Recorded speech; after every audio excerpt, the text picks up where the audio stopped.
గత 15 సంవత్సరాలుగా ఎన్నో వేల మందిని ప్రభుత్వ ఉద్యోగులుగా తీర్చిదిద్దిన సంస్థ హర్షిత్ ఇన్స్టిట్యూట్ ఇప్పుడు ఆన్లైన్ క్లాసెస్ ప్రారంభించిన సందర్భంగా AP, Telangana group 2, SI, constable, RRB, SSC bank ఉద్యోగాలకు ఇంగ్లీష్ మరియు తెలుగు మీడియంలలో 2,999 రూపాయలకే మరియు ప్రతి సబ్జెక్ట్ను కేవలం 499 రూపాయలకే అందిస్తోంది. పాత ఆర్ఎస్ అగర్వాల్, కొత్త ఆర్ఎస్ అగర్వాల్ రెండూ కలిపి 999 రూపాయలకే. ఆర్ఆర్బి 50 ఇంగ్లీష్ మరియు తెలుగు ఆన్లైన్ ఎగ్జామ్స్ కేవలం 99 రూపాయలకే. వివరాలకు హర్షిత్ ఇన్స్టిట్యూట్ మొబైల్ యాప్ ని డౌన్లోడ్ చేసుకోండి లేదా 9032200190 లేదా 9676525789 ని సంప్రదించవచ్చు.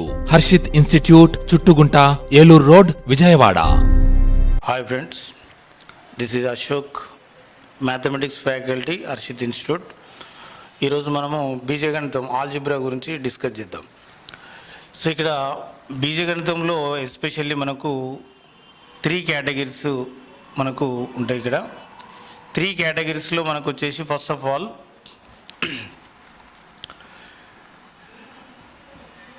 బీజీయ సమాసాలు ఉంటాయి. బీజీయ సమాసాలు. నెక్స్ట్ సెకండ్ కేటగిరీలో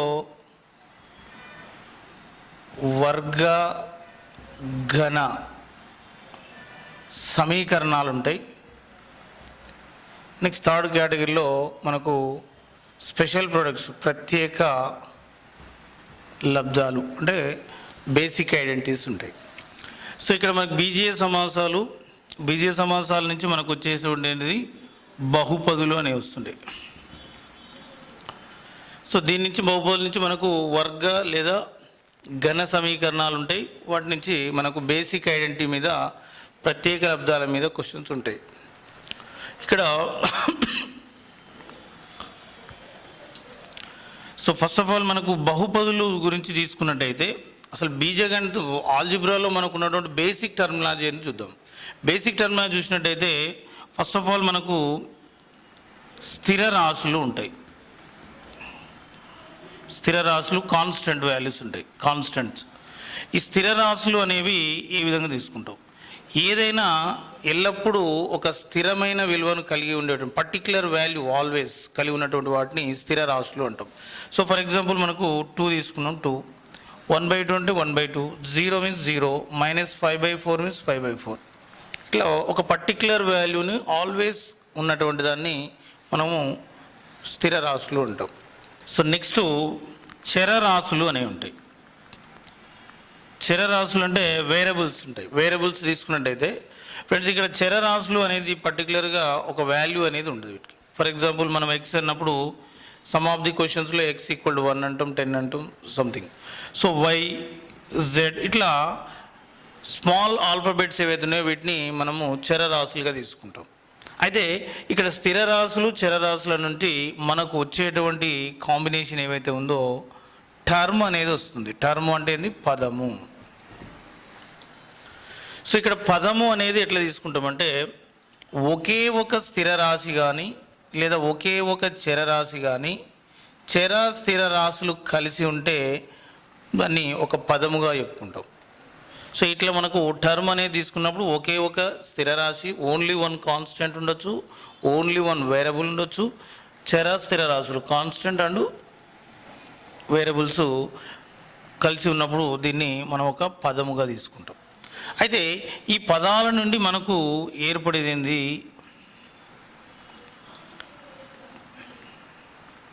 బీజీయ సమాసం. సో బీజీయ సమాసము అనేది ఆల్జిబ్రిక్ ఎక్స్ప్రెషన్ అనేది ఏ విధంగా ఫామ్ అవుతుంది? ఇక్కడ బీజీయ పదాలు ఏవైతే ఉన్నాయో వీటిని ప్లస్ లేక మైనస్ వీటితోటి ఏర్పడేటువంటి దాన్ని బీజీయ సమాసము అంటాం. అంటే ఒక బీజీయ సమాసంలో ప్లస్ కామా మైనస్లతో పదాలు వేరు చేయబడి ఉంటాయి. ఆ పదాలతో ఏర్పడినటువంటి దాన్ని బీజీయ సమాసము అంటాం, ఆల్జిబ్రిక్ ఎక్స్ప్రెషన్ అంటాం. సో ఆల్జిబ్రిక్ ఎక్స్ప్రెషన్ నుంచి మనకు వచ్చేటువంటిది తీసుకున్నట్టయితే బహుపది.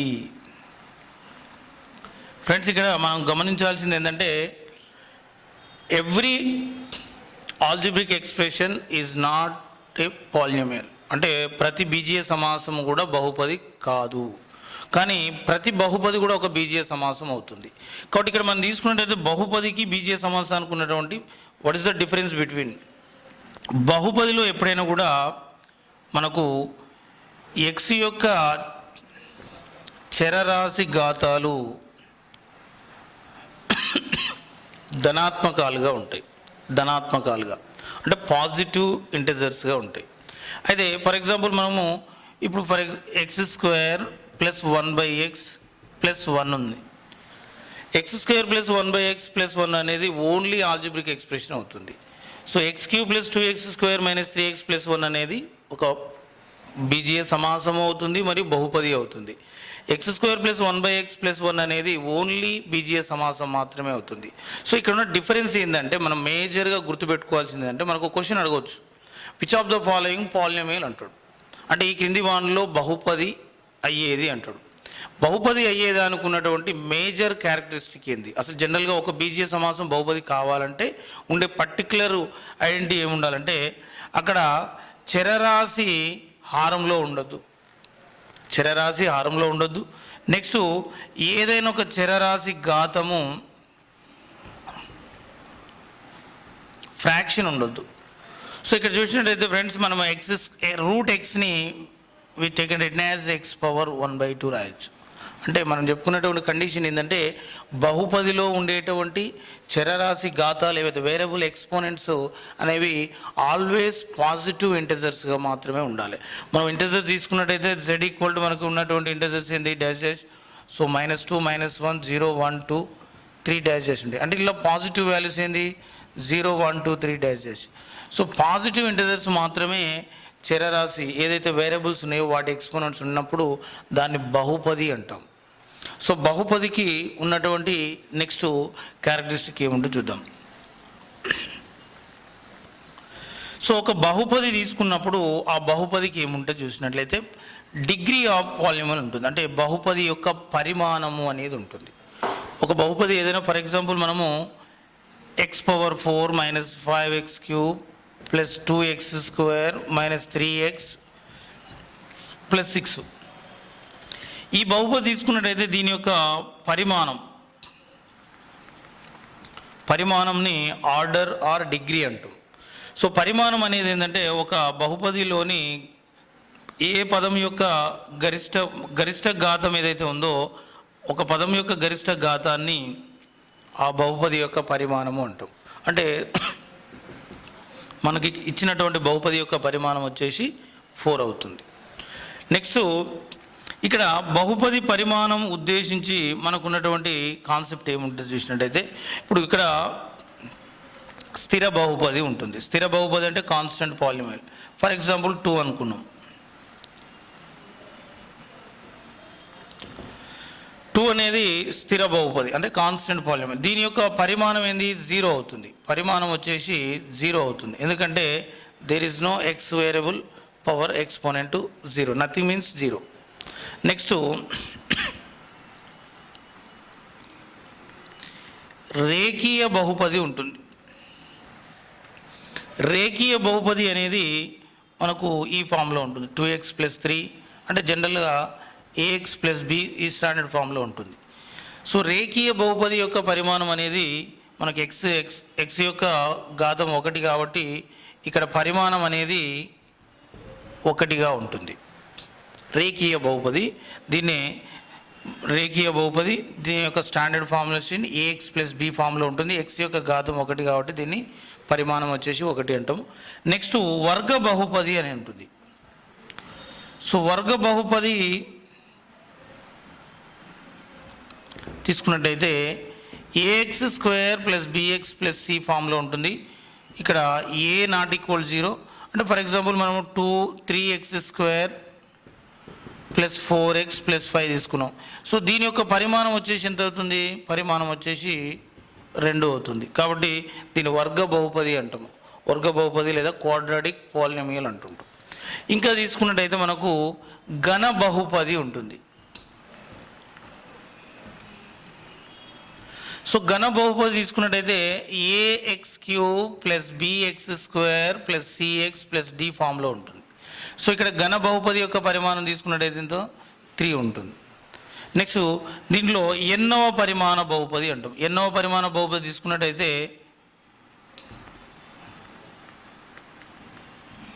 ఎన్నవ పరిమాణ బహుపది తీసుకున్నట్టయితే for example a0x⁴n plus a1x⁴n-1 plus a2x⁴n-2 plus dash dash plus an. So ఇక్కడ ఎన్నవ పరిమాణ బహుపది అంటాం. అంటే ఇక్కడ బహుపదుల్లో మనము పరిమాణాలు తీసుకున్నప్పుడు స్థిర బహుపది యొక్క పరిమాణం 0 అవుతుంది. రేఖీయ బహుపది యొక్క పరిమాణం 1 అవుతుంది. వర్గ బహుపది యొక్క పరిమాణం 2 అవుతుంది. ఇక్కడ వర్గ బహుపది మీద ఒకసారి ఎస్ఐ కాంపిటేటివ్ ఎగ్జామ్లో క్వశ్చన్ కూడా అడగడం జరిగింది. ఒక వర్గ బహుపదికి ఉండేటువంటి గరిష్ట కారణాంకాల సంఖ్య ఎంత అన్నాడు.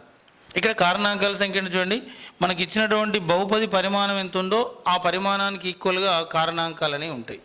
నెక్స్ట్ ఘన బహుపది తీసుకున్నట్టయితే 3 పరిమాణము, ఎన్నవ పరిమాణంలో ఉన్నట్టు ఎన్నవ పరిమాణం. ఇంకా ఒక ఏకపది తీసుకున్నప్పుడు ఓన్లీ ఏకపదిలో దాని పరిమాణాన్ని ఎట్లా తీసుకుంటాం. ఒక ఏకపదిని తీసుకున్నప్పుడు for example 2x³ y⁴ z⁴ దీని యొక్క పరిమాణం ఎంత అని అడగవచ్చు. సో ఈ బహుపది యొక్క పరిమాణం అంటే ఏకపదిలో ఉన్నటువంటి దీని యొక్క పరిమాణం అన్నప్పుడు చరరాశి ఘాతాంకాల మొత్తమే ఆ బహుపది యొక్క పరిమాణం అవుతుంది. 3 + 4 7, 7 + 5 12. కాబట్టి ఇది మోస్ట్ ఇంపార్టెంట్. ఇక్కడ మనకి ఏకపది ఇచ్చినప్పుడు పరిమాణం ఎంత అన్నప్పుడు ఇచ్చినటువంటి చరరాశి ఘాతాంకాలని అంటే వాటి యొక్క వేరియబుల్ ఎక్స్పోనెంట్స్ని యాడ్ చేసినట్టయితే మనకు అక్కడ ఏక బహుపది అనేది వస్తుంది. సో నెక్స్ట్ సజాతి పదాలు. మేజర్గా ఆల్జిబ్రాలో మనకు one of the most important content ఇది. సజాతి పదాలు లైక్ టర్మ్స్ అనేది మనం ఐడెంటిఫై చేయగలిగినట్టయితే ఆల్జిబ్రాలో మనం క్యాలిక్యులేషన్స్ కానీ ఎవ్రీథింగ్ ఈజీ చేయొచ్చు. చూడండి ఫ్రెండ్స్, ఇక్కడ మనకు సజాతి పదాలు అన్నప్పుడు తీసుకున్నప్పుడు ఒకే బీజీయ గుణకం ఫర్ ఎగ్జాంపుల్ మనం ఎక్స్ తీసుకున్నట్టయితే ఎక్స్ వేరు అంక గుణకాలతోటి కలిసి ఉందనుకోండి, విభిన్న అంక గుణకాలతో కలిసి ఉన్నప్పుడు ఇక్కడ ఇవి సజాతి పదాలుగా చెప్పుకోవచ్చు. ఇంకా ఫర్ ఎగ్జాంపుల్ 2 వేరియబుల్స్ తీసుకున్నాం, xy తీసుకున్నాం, x² తీసుకున్నాం. x² అయినప్పుడు ఏంది 5x²4x² -3x², ఇవన్నీ కూడా సజాతి పదాలు. ఇక్కడ సజాతి పదాలు అనేది లైక్ టర్మ్స్ అనేది మోస్ట్ ఇంపార్టెంట్ కాన్సెప్ట్. ఇక్కడ మనకు లైక్ టర్మ్స్ అనేది ఐడెంటిఫై వచ్చినప్పుడు ఏదైనా ఒక పాలినామియల్ని సింప్లిఫై చేసేటప్పుడు మనకి ఇది ఇంపార్టెంట్గా ఉంటుంది. సో ఇప్పుడు చూడండి ఫ్రెండ్స్, మనం ఇక్కడ ఫర్ ఎగ్జాంపుల్ మనము అంకగణితంలో 2 + 3 అంటే 5 రాస్తాం. మరి బీజగణితంలో ఆల్జిబ్రాలో వచ్చేసినట్టు ఇప్పుడు 2x + 3x ఉంటే 5x రాస్తాం. ఎందుకంటే ఈ రెండు కూడా సజాతి పదాలు కాబట్టి ఈ రెండుని యాడ్ చేసి రాస్తున్నాం. అదే ఒకవేళ ఫర్ ఎగ్జాంపుల్ ఇక్కడ 2x² + 3x ఉంటే మనము not 5x² are not 5x అనేది రాయడానికి వీల్లేదు, ఎందుకంటే ఇక్కడ ఇవి విజాతి పదాలుగా ఉన్నాయి. కాబట్టి సజాతి పదాలను కలిపినప్పుడు యాడ్ చేసినప్పుడు సజాతి పదాలను తీసివేసినప్పుడు మళ్ళీ వచ్చేటువంటి పదం కూడా సజాతి పదమే అవుతుంది. కాబట్టి ఇది మోస్ట్ ఇంపార్టెంట్. ఇక్కడ మనం గమనించాల్సింది ఏంటంటే సజాతి పదాలు అన్నప్పుడు చరరాశుల యొక్క ఘాతాలు ప్రతి పదంలో ఉన్నటువంటి చరరాశుల యొక్క ఘాతాలు సమానంగా ఉంటే వాటిని మనము సజాతి పదాలుగా తీసుకుంటాం. ఈ సజాతి పదాల వల్ల మనకు ఉన్నటువంటి ఏంటంటే సింప్లిఫికేషన్ చేసేటప్పుడు ఎక్కడైనా ఒక బహుపదిని సింప్లిఫికేషన్ చేసేటప్పుడు మనకు ఈజీగా అండర్స్టాండ్ అవుతుంది. ఫర్ ఎగ్జాంపుల్ మనకి ఇక్కడ x² + 4x² ఉంది. So we can write 5x². Next for example 5xy² - 3xy², so which is nothing but 2xy² అవుతుంది. ఫ్రెండ్స్, ఇక్కడ మనకు ఈ సజాతి పదాలు అంటే జనరల్గా మనం అర్థమెటిక్లో ఆపరేషన్స్ ఏ విధంగానైతే తీసుకుంటున్నామో ఇప్పుడు 1 + 4 5, 5 - 3 2. In the same way -5x - 3x, so we can write -8x. So -5 - 3 we can write -8. So మనకు అర్థమెటిక్ని కంపారిజన్ చేసినప్పుడు ఆల్జిబ్రాలో కూడా చాలా ఈజీ వేలో అండర్స్టాండ్ చేసుకోవచ్చు. మనకి ఇక్కడ సజాతి పదాలు అనేది మోస్ట్ ఇంపార్టెంట్ కాన్సెప్ట్. అయితే మనకి ఏదైనా ఒక క్వశ్చన్లో ఇచ్చినప్పుడు ఏవైనా సింప్లిఫికేషన్, ఫర్ ఎగ్జాంపుల్ ఒక పాలినామియల్ని 2x³ + 3x - 5x² + 2x + x² + 2 ఉంది. ఇక్కడ జనరల్గా పాలినామియల్లో ఎన్ని టర్మ్స్ ఉన్నాయని మన క్వశ్చన్ అడగవచ్చు. 1 2 3 4 5 6 అనుకుంటాం, కానీ కాదు. ఎందుకంటే ఇందులో మనకు 2 సజాతి పదాలు అనేవి ఉన్నాయి. లైక్ టర్మ్స్ అనేవి 2 టర్మ్స్ ఉన్నాయి. వాటన్నిటిని మనము సింప్లిఫై చేసి రాసినాక అప్పుడు ఇచ్చిన పాలినామియల్ సంక్షిప్త రూపంలో రాయడం జరుగుతుంది. అంటే మనం దీన్ని తీసుకున్నట్టయితే చూడండి, 2x³ - 5x² + x². So -5 + 1 nothing but -4. So -5x² + x² -4x². So next 3x + 2x + 5x అవుతుంది +2. సో ఇప్పుడు మనకు పదాలు ఎన్ని అయిపోయినాయి ఇందులో టర్మ్స్ 1 2 3 4. మరి బహుపది యొక్క పరిమాణం ఆర్డర్ ఆఫ్ పాలినామియల్ ఏంటి? 3. గరిష్ట ఘాతం ఏదైతే ఉందో దాన్నే మనం బహుపది యొక్క పరిమాణం అంటాం. నెక్స్ట్ మనం ఇంకొకటి తీసుకున్నట్టయితే ఈ బహుపది ఏ క్రమంలో ఉన్నది? ఆర్డర్ ఏ ఆర్డర్లో ఉన్నది? Ascending order or descending order అనేది అడుగుతుంటాడు. అంటే ఆరోహణ క్రమంలో ఉన్నదా, అవరోహణ క్రమంలో ఉన్నదా? సో మనకు ఫ్రెండ్స్, మనకు ఆరోహణ అవరోహణ అంటే సింపుల్గా మనం గుర్తుపెట్టుకోవాల్సిన ఒకటే. ఆరోహణ అన్నప్పుడు తక్కువ నుంచి ఎక్కువ. ఆరోహణ అనే దాంట్లో ఆరోహణ 4 లెటర్స్ ఉంటాయి, అవరోహణ 5 లెటర్స్ ఉంటాయి. మనం కన్ఫ్యూజ్ కావద్దు. Ascending A is the first letter, descending D is the 4th letter. So మనం అట్లా కూడా మనం డిఫరెన్స్ తీసుకోవచ్చు. అంటే ఇది ఆరోహణ క్రమంలో ఉందా బహుపది, అవరోహణ క్రమంలో ఉందా అనేది అడుగుతాడు. మరి ఆరోహణ అవరోహణ అనేది మనం అర్థమెటిక్లో తీసుకున్నట్టయితే, జనరల్లీ బేసిక్ నాలెడ్జ్ మనం తీసుకున్నట్టయితే స్మాల్ టు బిగ్ అంటుంటాం. మరి ఇక్కడ పాలినామియల్స్లో ఏ విధంగా తీసుకుంటాం? పాలినామియల్స్లో ఎప్పుడైనా కూడా అకార్డింగ్ టు పాలినామియల్స్లో ఇక్కడ పరిమాణాన్ని దృష్టిలో పెట్టుకొని రాయాలి. అంటే చరరాశి ఘాతాంకాన్ని దృష్టిలో పెట్టుకొని మనం ఆరోహణ అవరోహణ క్రమంలో రాయాలి. చూడండి ఫ్రెండ్స్, మనకి ఇది ఇచ్చినటువంటి బహుపది ఏ క్రమంలో ఉంది? అవరోహణ క్రమంలో ఉంది. ఎందుకంటే చరరాశి ఘాతం మనకు first of all 3 2 1 0 x/0 nothing but, అంటే ఎక్కువ నుంచి తక్కువ ఉంది కాబట్టి ఏంది, ఇది డిసెండింగ్ ఆర్డర్లో ఉంది. అదే ఒకవేళ ఆరోహణ క్రమంలో రాయాలి అని అనుకో, మనం ఏం రాయాలి? First of all constant term +2, next +5x - 4x² + 2x³.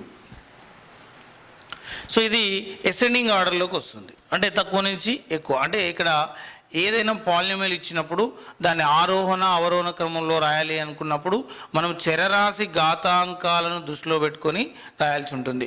So ఇక్కడ అవరోహణ క్రమం అన్నప్పుడు ఏంది, చరరాశి ఘాతాంకాలు ఎక్కువ నుంచి తక్కువ రాస్తాం. సో ఆ విధంగా రాసిన క్రమంలో ఉన్నటువంటి పదాలు ఏవైతే ఉన్నాయో ఆ పదాల గుర్తులతో సహా రాస్తే అది అవరోహణ క్రమం అవుతుంది. అదేవిధంగా దాన్ని తిప్పి రాసినట్లయితే మనకు ఆరోహణ క్రమం అనేది వస్తుంది. కాబట్టి ఇక్కడ మనకు సజాతి పదాలు అనేది ఇంపార్టెంట్. దాంట్లో పరిమాణము, ఈ సజాతి పదాల వల్ల ఉపయోగం ఏంటంటే ఏదైనా ఒక బహుపది ఇచ్చినప్పుడు ఆ బహుపదిలో కొన్ని సజాతి పదాలు ఉంటే దాన్ని సింప్లిఫై చేసి సంక్షిప్త రూపంలో రాయడం జరుగుతుంది. సంక్షిప్త రూపంలో రాసేటప్పుడు మనకు 2 రకాల క్వశ్చన్లు అడిగే అవకాశం ఉంటుంది. Ascending order of the polynomial, descending order of the polynomial అడుగుతాడు. సో వాటికి ఈ మనకు సజాతి పదాలు, డిగ్రీ ఆఫ్ ద పాలినామియల్ ఇవన్నీ కూడా యూజ్ అవుతుంటాయి. సో నెక్స్ట్ బహుపదుల్లో మనకి ఎక్కువ మేజర్ కాన్సెప్ట్ క్వశ్చన్స్ వచ్చేటువంటివి వర్గ బహుపది మీద వస్తాయి. వర్గ బహుపది. సో వర్గ బహుపది అనే దాని మీద మన క్వశ్చన్స్ ఏమడుగుతుంటాడు? జనరల్గా బీజీ సమాసాల్లో మనకు వర్గ బహుపది చాలా ఇంపార్టెంట్ రోల్ ఉంటుంది. సో ఇక్కడ వర్గ బహుపది యొక్క ప్రామాణిక రూపం ఏంటండి? ax² + bx + c. So where a ≠ 0, అంటే ఏ అనేది 0కి సమానం కాకూడదు. సో ఇక్కడ మనకు పర్టికులర్గా ఒక్కొక్క దాని గురించి గమనించినట్టయితే ఏ అనేది ఏంటి? ఏ x² గుణకం అవుతుంది. సో నెక్స్ట్ బి తీసుకున్నట్టయితే బి అనేది ఎక్స్ గుణకం అంటుంది. ఎక్స్ గుణకం అంటే coefficient of X. C means స్థిరాంకం. సో మనకి ఇక్కడ వర్గ బహుపది ఇచ్చినప్పుడు వర్గ బహుపదికి ఉండేటువంటి కారణాంకాల విషయంలో మనకు ఏ విధంగా తీసుకుంటాం చూద్దాం. సో చూడండి ఫ్రెండ్స్, మనకి ఇక్కడ ఏదైనా వర్గ బహుపది తీసుకున్నప్పుడు ఈ వర్గ బహుపదిలో మనకు మళ్ళీ రెండు రకాలు ఉంటాయి. జనరల్గా తీసుకున్నట్టయితే ax² + bx + c ఒక వర్గ బహుపది. దీంట్లో a = 1 అవుతుంది. a = 1 అయినప్పుడు మనకి ఏమవుతుంది, x² + bx + c అవుతుంది. x² + bx + c అనేది దీన్ని మోనిక్ వర్గ బహుపది అంటాం. మోనిక్ వర్గ బహుపది అంటాం. మోనిక్ వర్గ బహుపది అంటాం. ఇక్కడ ఫ్రెండ్స్ మనం గమనించినట్లయితే ఇక్కడ మనకి ఏదైనా ఒక పర్టికులర్ నెంబర్ ఇచ్చినప్పుడు మనం ఫ్యాక్టర్స్ ఏంటనేది చేసుకుంటాం. జనరల్లీ ఫర్ ఎగ్జాంపుల్ మనం 6 తీసుకున్నాం. 6 ఫ్యాక్టర్స్ ఏంటంటే మనం ఏం రాస్తాం, 1 2 3 అని రాస్తాం. సో ఫ్యాక్టర్స్ అనేది మనం ఈ విధంగా ఎక్స్ప్రెస్ చేస్తాం, రాసేస్తుంటాం. అదేవిధంగా ఇక్కడ వర్గ బహుపది ఇచ్చినప్పుడు ఫ్యాక్టర్స్ అనేది ఎట్లా రాస్తాం. వర్గ బహుపది అన్నప్పుడు రెండు ఫ్యాక్టర్స్ ఉంటాయి. అది వర్గ బహుపదిలో మోనిక్ వర్గ బహుపది ఉండొచ్చు, మోనిక్ క్వాడ్రాటిక్ పాలినామియల్ ఉండొచ్చు, నార్మల్గా క్వాడ్రాటిక్ పాలినామియల్ ఉండొచ్చు. So what is the difference between చూసినట్లయితే జనరల్గా మనకు ఫర్ ఎగ్జాంపుల్ x² + 5x + 6 ఉంది. సో x² + 5x + 6 అనేటువంటి ఇది మోడల్ పర్టికులర్ చూసినట్టయితే మోనిక్ వర్గ బహుపది. సో ఈ మోనిక్ వర్గ బహుపదిని మనం ఫ్యాక్టరైజేషన్ చేసేటప్పుడు మనం ఏ విధంగా తీసుకుంటాం. సో జనరల్గా ఇక్కడ పర్టికులర్గా మోనిక్ ఇచ్చినప్పుడు ఈ కాన్స్టెంట్ టర్మ్ ఏదైతే ఉందో దాన్ని తీసుకోండి ఫ్రెండ్స్. ఈ కాన్స్టెంట్ టర్మ్ ఏవైతే వాల్యూ ఉందో ఈ వాల్యూని మనం ఫ్యాక్టరైజేషన్ చేస్తే 1 6 6 రాయొచ్చు, 2 3 6 రాయొచ్చు. So constant value. So next again మళ్ళీ మనం అబ్జర్వ్ చేయాల్సింది ఏంటంటే ఎక్స్ కోఫిషియంట్ 5 ఉన్నది.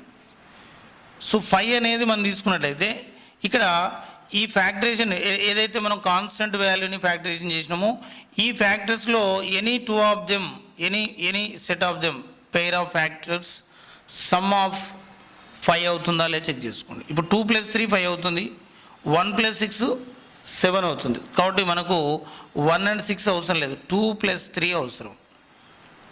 అంటే చూడండి మనకి ఇక్కడ 2 3 6 మనకు కావాల్సిన కాన్స్టెంట్ వాల్యూ వస్తుంది. అదేవిధంగా 2 + 3 5. సో మనకు కావాల్సిన ఎక్స్ కోఫిషియంట్ వస్తుంది. సో ఈ విధంగా మనకి ఏవైతే సాటిస్ఫై అవుతున్నాయో ఆ ఫ్యాక్టర్స్ని తీసుకొని మనం ఇక్కడ x² ప్లస్ ఈ 5x వచ్చేసి 2x + 3x రాస్తాం ప్లస్ 6. సో మనం 2 + 3 అన్నాం కదా, 2x + 3x. So first of all 2 terms, first 2 terms we take x is the common. So x common is the friends ఇక్కడ ఏంటి next again x + 2. So we can check x into x² x into +2 2x. Next here 3 and 3 2s are 6, 3 1s are 3, 3 2s are 6. So 3 taking out common and again x + 2, 3 into x 3x, 3 2s are 6.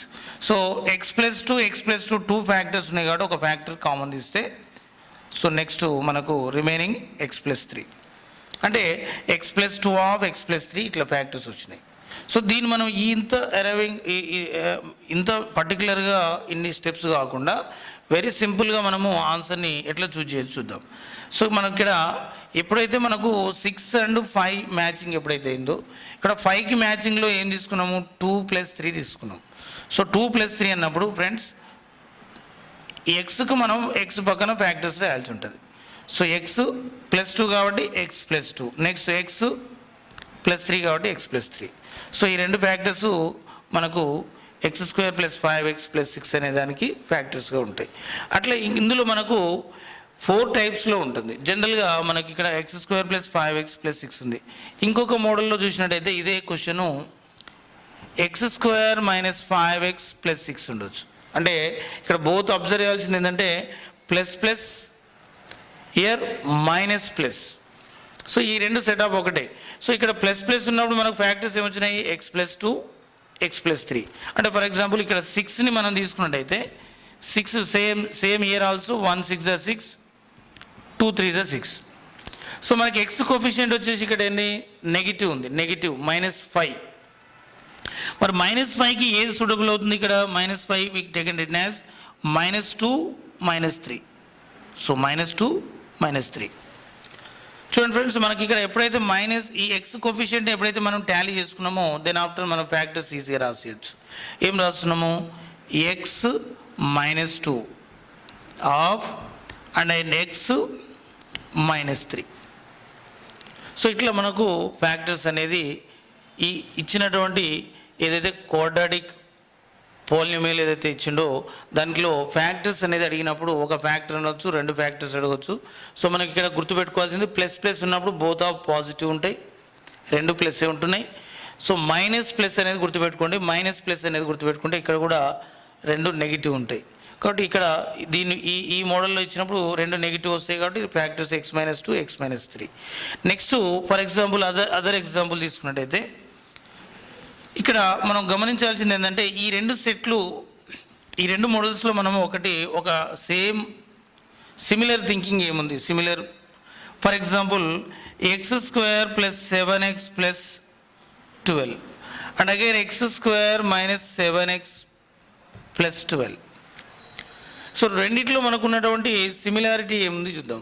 చూడండి, ఇక్కడ 12 తీసుకున్నట్టయితే 12ని we taken it as 3 4s 12, 6 2s 12, 1 12s 12. So but మనకు 7 Tally కావాలి కాబట్టి ఏంటి, 7 = 3 + 4 Tally అవుతుంది కదా. So year also 3 4s 12. మరి 7 ఇక్కడ మనకు -7 టాలీ కావాలంటే -3 -4. Okay, so first one answer x + 3 + 4 కదా, year x + 4. So second one తీసుకున్నట్టయితే x - 3 ఇయర్ x - 4. కాబట్టి మనకి ఇక్కడ ఈజీగా మనం ఆన్సర్ని చూజ్ చేసుకునే క్రమంలో మనం just constant value monic quadratic polynomial monic వర్గ బహుపదిని ఫ్యాక్టరైజేషన్ చేసేటప్పుడు మనం స్థిర విలువను కాన్స్టెంట్ వాల్యూని మనం పర్టికులర్గా ఫ్యాక్టరైజేషన్ చేసుకోవాలి. ఈ ఫ్యాక్టరైజేషన్లో మనం ఇప్పుడు పెయిర్స్ ఎన్ని జనరల్గా 1 12s 12 రాయొచ్చు, 6 2s 12 రాయొచ్చు, 3 4s 12. 3 and 4 మనం చూజ్ చేసుకుంటాం ఎందుకంటే ఇక్కడ మనకు మిడిల్ టర్మ్ ఏదైతే ఉందో ఎక్స్ కోఫిషియంట్ టాలీ కావాలి, సమ్ ఆఫ్లో చూసుకోవాలి ఎక్స్ కోఫిషియంట్కు. ఇక్కడ కూడా some ఆఫ్లోనే -7 = -3 and -4 we should add, keep -7. Okay, కాబట్టి ఈ రెండిట్లలో కూడా ప్లస్ ప్లస్ ఉన్నప్పుడు ప్లస్ ప్లస్ వస్తుంది, మైనస్ ప్లస్ ఉన్నప్పుడు మైనస్ మైనస్ వస్తుంది. ఈ 2 మోడల్స్ ఒకటి. నెక్స్ట్ మనం ఇంకా చూసినట్టయితే ఇంకొక 2 మోడల్స్లో ఎట్లా ఉంటుందో చూద్దాం. ఇవి క్వాడ్రాటిక్ ఈక్వేషన్లో కూడా మనం ఇదే కాన్సెప్ట్ని యూజ్ చేస్తాం కాబట్టి మనకి ఇక్కడ ఈ ఫ్యాక్టరైజేషన్ అనేది ఇంపార్టెంట్. నెక్స్ట్ మోడల్లో మనం చూసుకున్నట్టయితే x² - x - 6 ఒకటి, నెక్స్ట్ x² + x - 6 ఒకటి. సో ఈ రెండిట్లో ఉన్నటువంటి సిమిలారిటీ ఏంది మనం గమనించినట్టయితే ఫ్రెండ్స్ మీరు గుర్తుపెట్టుకోవాల్సిన ఒకటే ప్లస్ ప్లస్ మైనస్ ప్లస్ ఆ 2 ఒకటి. సో మనం ఇప్పటిదాకా చేసినటువంటి ఏంది ప్లస్ ప్లస్ మైనస్ ప్లస్ ఈ 2 ఒక సెట్. ఇప్పుడు చేస్తున్నది ఏంది మైనస్ మైనస్ ప్లస్ మైనస్ ఈ 2 ఒక సెట్లో గుర్తుపెట్టుకోండి. సో మనకు ఆన్సర్లు చేసేటప్పుడు మనకు ఫ్యాక్టరైజేషన్ చేసేటప్పుడు ఈజీగా కన్ఫ్యూజన్ అనేది ఉండదు. సో ఫ్రెండ్స్ ఇక్కడ ఇది కూడా మోనిక్ క్వాడ్రాటికే కదా. సో మోనిక్ క్వాడ్రాటిక్లో మనం చేస్తున్నది ఏంది కాన్స్టెంట్ టర్మ్ ఏముంది ఇక్కడ -6 ఉంది. ఎప్పుడైనా కూడా -6 అనే మైనస్ వాల్యూ రావాలంటే 1 పాజిటివ్ 1 నెగిటివ్ ఉండాల్సింది. సో 1 పాజిటివ్ 1 నెగిటివ్ అనేది మనం ఏది తీసుకోవాలి చూద్దాం. 2 3s 6, 1 6s 6. ఇక్కడ ఎక్స్ కోఫిషియంట్ వచ్చేసి నథింగ్ మీన్స్ ఇక్కడ ఎక్స్ పక్కన ఏం లేదంటే 1 ఉన్నట్టు అంటే -1 ఎక్స్ కోఫిషియంట్ అవుతుంది. సో -1ని తీసుకునేటప్పుడు మనం ఏం చేయాలి 2 and 3ని చూజ్ చేసుకుంటాం. 2 and 3ని చూజ్ చేసుకున్నప్పుడు -1 రావాలంటే 3కి నెగిటివ్ ఉండాలి, -3 + 2 3కి నెగిటివ్ ఉండాలి. సింపుల్గా మీరు గుర్తుపెట్టుకున్నట్లయితే సింపుల్ కాన్సెప్ట్ ఏంటంటే మనం 2 3s 6 చూజ్ చేసుకున్నప్పుడు బిగ్ నెంబర్ ఏదైతే ఉందో దాన్ని నెగిటివ్ పెడుతున్నాం, స్మాల్ నెంబర్ ఏదైతే ఉందో దాన్ని పాజిటివ్ పెడుతున్నాం. సో మనకు అప్పుడు ఎక్స్ కోఫిషియంట్కి టాలీ అవుతుంది. ఎక్స్ కోఫిషియంట్కి టాలీ అవుతుంది -1 -3 + 2. Okay, next here also 6 1 6s 6, 2 3s 6. So మనకి ఇక్కడ వచ్చేసి +1 అవుతుంది. సో +1 కావాలన్నప్పుడు friends 3 - 2. So 3 and 2 difference 1. So మనకి ఇక్కడ ఈ ఎక్స్ కోఫిషియంట్ టాలీ అవుతున్నప్పుడు మనం ఫ్యాక్టర్స్ని ఈజీగా రాయొచ్చు. చూడండి ఫ్రెండ్స్, ఈ మోడల్లో మనం ఎప్పుడైనా కూడా ఈ రెండు కాన్సెప్ట్లలో ఎప్పుడైనా కూడా మనము డిఫరెన్స్లోనే ఎక్స్ కోఫిషియంట్ని చెక్ చేసుకోవాలి. బిఫోర్ చేసిన దాంట్లో మనం ఏంది సమ్ ఆఫ్ తీసుకున్నాం, సమ్ ఆఫ్లో తీసుకున్నాం. ఇక్కడ డిఫరెన్స్లో చూడండి, మనకు -1 రావాలంటే 3 and 2, -3 and 2 డిఫరెన్స్ -1. నెక్స్ట్ +1 రావాలంటే 3 and 2 డిఫరెన్స్ 1. ఓకే, ఇప్పుడు ఆన్సర్ వచ్చేసి x-3 x+2 ఇక్కడ. నెక్స్ట్ ఇక్కడ వచ్చేసి ఆన్సర్ వచ్చేసి x+3 into x-2.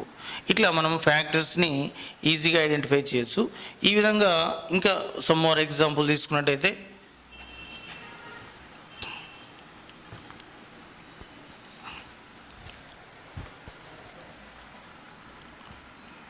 x² -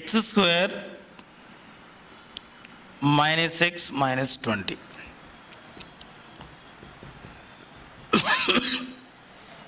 x² + x - 20. చూడండి ఫ్రెండ్స్, ఇక్కడ 20 we taken it as 10 2s are 20, 4 5s are 20, 1 20 is 20. So basic కొన్ని మనకు టేబుల్స్ కనుక పర్ఫెక్ట్ ఐడియా ఉన్నట్లయితే మనం ఈజీగా క్యాచ్ చేయొచ్చు. సో ఇక్కడ మనకు ఎక్స్ కోఫిషియంట్ వచ్చేసి ఇయర్ ఆల్సో -1. సో -1 మైనస్లో మనం చూజ్ చేసుకునేటప్పుడు ఏం చెప్పాము, బిగ్గర్ నెగిటివ్ స్మాలర్ పాజిటివ్ తీసుకోవాలి. చూడండి, మనకు 20 నెగిటివ్ 1 పాజిటివ్ తీసుకుంటే డిఫరెన్స్ 19 అవుతుంది. సో మనకి ఇక్కడ కావాల్సింది -1. So 4 and 5 difference 1. 4 and 5 difference 1 అన్నప్పుడు 5 is the negative and 4 is the positive తీసుకోవాలి. 5 నెగిటివ్ 4 పాజిటివ్. ఇయర్ ఆల్సో ఇక్కడ తీసుకున్నట్టయితే మనకి ఏంది 20. So 20 taken it as 4 5s. So మనకు +1 కావాలి కాబట్టి 5 - 4 తీసుకుంటాం. 5 - 4. చూడండి, మళ్ళీ అబ్జర్వ్ చేసినట్టయితే 5 × -4 -20 అవుతుంది. ఇది కంపల్సరీ టాలీ కావాల్సిందే -20. So year also -5 × 4 -20. మనకు ఉన్నటువంటి కాన్స్టెంట్ వాల్యూ -20. బోత్ ఎప్పుడైతే సాటిస్ఫై అవుతున్నాయో అక్కడ తీసుకున్నటువంటి ఫ్యాక్టర్స్ని మనము ఎక్స్కి యాడ్ చేసి రాస్తే మనకు కావాల్సిన ఫ్యాక్టర్స్ వచ్చేస్తున్నాయి. చూడండి ఫ్రెండ్స్, ఇక్కడ మనకు first of all x² - x - 20కి ఫ్యాక్టర్ తీసుకున్నట్టయితే x - 5 ఒక ఫ్యాక్టర్ అవుతుంది, x+4 ఒక ఫ్యాక్టర్ అవుతుంది. నెక్స్ట్ అగైన్ ఇక్కడ తీసుకున్నట్టయితే x+5 ఒక ఫ్యాక్టర్ అవుతుంది, x - 4 ఒక ఫ్యాక్టర్ అవుతుంది. సో ఇట్లా మనము ఫ్యాక్టరైజేషన్ చేసే దాంట్లో 2 కాన్సెప్ట్స్ గుర్తుపెట్టుకుంటే మనకి ఈజీగా plus plus minus plus. So ప్లస్లో మనం తీసుకున్నాము ఆల్ పాజిటివ్. సో -+లో తీసుకున్నాము all negative. Next minus plus. So ఇందులో ఫస్ట్ మైనస్ లేని so bigger negative smaller positive. So +లో opposite. So bigger positive smaller negative. ఇట్లా ఈ ఐడెంటిఫికేషన్ మనము సింపుల్గా గుర్తుపెట్టుకున్నట్టయితే మనం ఎక్కడ కూడా ఒక వర్గ బహుపదిని కారణాంక విభజన చేయడము, ఫ్యాక్టరైజేషన్ రాయడము ఈజీగా చేయొచ్చు. సో ఫ్రెండ్స్, ఇక్కడ ఇంతకుముందు జస్ట్ బిఫోర్ మనం తీసుకున్నటువంటిది ఏంటి, మోనిక్ వర్గ సమాసం, వర్గ బహుపది. సో ఇక్కడ మోనిక్ కాకుండా x² కోఫిషియంట్ సమ్ వాల్యూ ఉన్నప్పుడు ఎట్లా చేయాలి. So x² coefficient some value ఉన్నప్పుడు మనం ఈజీగా తీసుకున్నట్టయితే ఇప్పుడు first of all coefficient of x² into constant అని తీసుకుంటాం. అంటే 2 × 3 ఎంత 6 అవుతుంది. సో 2 × 3 6 అయినప్పుడు నెక్స్ట్ అగైన్ మనకు x కోఫిషియంట్ తీసుకున్నట్టయితే ఎంత ఉంది 5. అంటే 2 + 3 5 అవుతుంది కదా. అంటే ఈ రెండు ఎప్పుడైతే మనకు టాలీ అవుతున్నాయో చూడండి, మనకు 1 6 6 అవుతుంది, 1 and 6 యాడ్ చేస్తే 5 కాదు. కాబట్టి 2 3 6 అనేది మనకు సూటబుల్ పెయిర్ అవుతుంది. కాబట్టి మనకు ఇప్పుడు ఆన్సర్ వచ్చేసి మనం డైరెక్ట్ ఆన్సర్ ఎట్లా రాయాలో చూద్దాం. చూడండి ఫ్రెండ్స్, మనం ఇక్కడ 2 and 3 తీసుకున్నాం. సో 2 and 3 తీసుకున్నప్పుడు మనకి ఇక్కడ వచ్చేసి ఎక్స్కు మనం కోఫిషియంట్ ఫర్ ఎగ్జాంపుల్ 2 తీసుకున్నప్పుడు +2/2. x² కోఫిషియంట్ ఏదైతుందో దాన్ని బైలో రాసుకున్నట్టయితే అప్పుడు మనకు ఇది ఒక ఫ్యాక్టర్ అవుతుంది. ఇంకొకటి తీసుకున్నట్టయితే x + 3/2. సో 3/2 అంటే మనం జనరల్లీ తీసుకున్నట్టయితే చూడండి 2 క్యాన్సిల్ అంటే ఇక్కడ ఏమవుతుంది x+1 అవుతుంది ఫ్యాక్టర్. సో ఇక్కడ ఎప్పుడైతే ఇది బై 2 ఇంటూ ఎక్స్ 2x+3 ఒక ఫ్యాక్టర్ అవుతుంది. ఫ్రెండ్స్ ఇక్కడ మన జనరల్ అబ్జర్వ్ డైరెక్ట్ మనం ఆన్సర్ రాయడానికి మనం తీసుకున్నటువంటి టెక్నిక్ ఏం చూడండి. నార్మల్ మెథడ్లో చేయాలంటే జనరల్గా మనం ఫ్యాక్టరేషన్ చేయాలంటే మళ్ళీ 5xని 2x+3 రాసి కామన్ తీసుకొని దాని ప్రకారం చేయాల్సి ఉంటుంది. సో ఇక్కడ మనం జనరల్గా డైరెక్ట్ రాసేటప్పుడు మీరు చేయాల్సింది ఒకటే ఫ్రెండ్స్, మీరు ఫస్ట్ ఒక ఫ్యాక్టర్ రాస్తున్నాము. ఫస్ట్ ఫ్యాక్టర్ రాసేటప్పుడు మనకు x అనేది ఒకటి తీసుకున్నాము.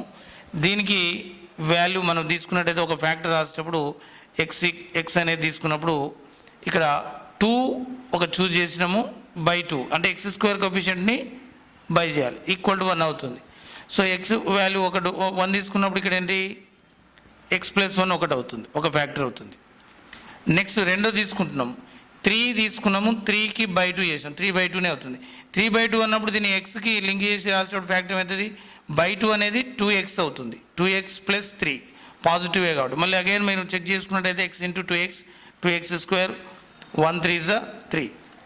సో మనకి ఇది సూటబుల్గా మనకు ఈ విధంగా రాయొచ్చు.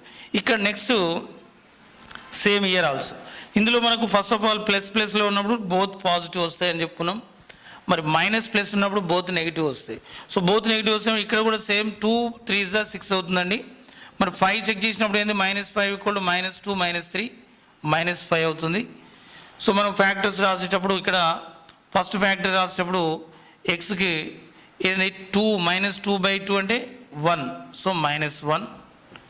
సో సెకండ్ వన్ రాసేటప్పుడు -3/2 అవుతుంది. x² కోఎఫిషియంట్ని బై రాయాల్సింది ప్రతిదానికి కూడా. ఇక్కడ x² కోఎఫిషియంట్ బై 2 చేసినప్పుడు -2/2 -1 అవుతుంది. సో x-1 ఒక ఫ్యాక్టర్. సెకండ్ వన్ ఏంది -3 x² కోఎఫిషియంట్ 2/2 సో మైనస్ అంటే 2x -3. సో ఇట్లా మనకు some value coefficient value some value ఉన్నప్పుడు ఫ్యాక్టరైజేషన్లో ఈ విధంగా మనం ఫ్యాక్టర్స్ తీసుకుంటాం. Okay right. నెక్స్ట్ మోడల్స్ మనకు ఉన్నటువంటి ఇంకా 2 మోడల్స్లో ఏం తీసుకుంటే చూద్దాం.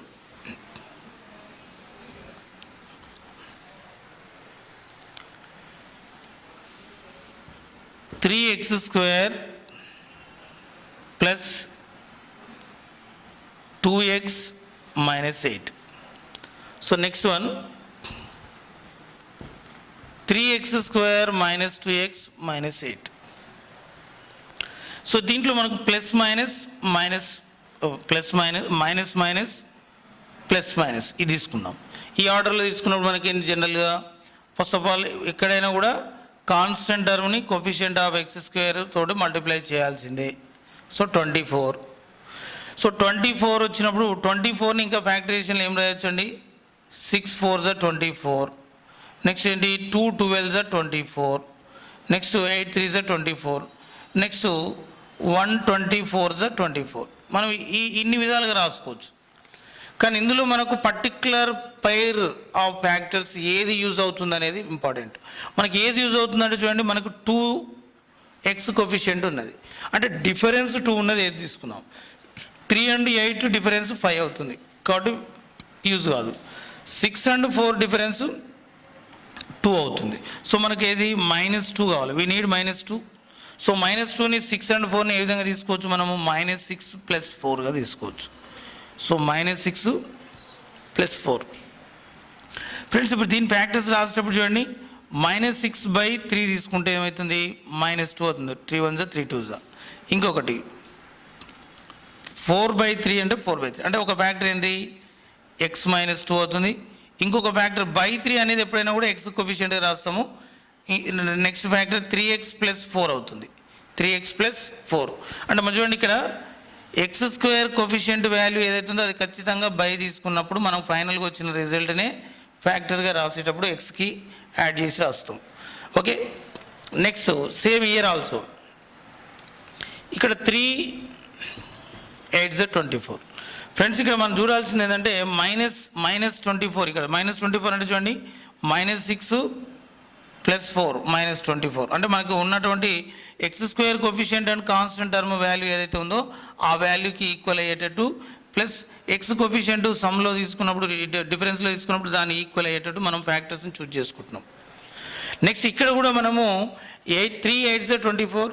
సో -8 ఉంది కాబట్టి -24 -24. మరి -24 అన్నప్పుడు ఇక్కడ కూడా సేమ్ ఏంటి, మనకు +2 యాడ్ +2 అనేది మనకు ఎక్స్ కోఫిషియంట్ రావాలంటే 6 4 6 × -4 -24, 6 and 4. సో 6 and 4 తీసుకున్నప్పుడు ఇక్కడ ఏంది 6 - 4 2, 6 - 4 2. ఫ్రెండ్స్ మనకు ఇక్కడ ఎక్స్ వాల్యూస్, రెండు వాల్యూస్ మనం జనరల్గా ఎక్స్కు మనకు యాడ్ చేసి ఫ్యాక్టరైజేషన్ రాసేటప్పుడు ఒక వాల్యూ ఏమవుతుంది 6/3, x² కోఫిషియంట్ ఎంత అవుతుంది 2.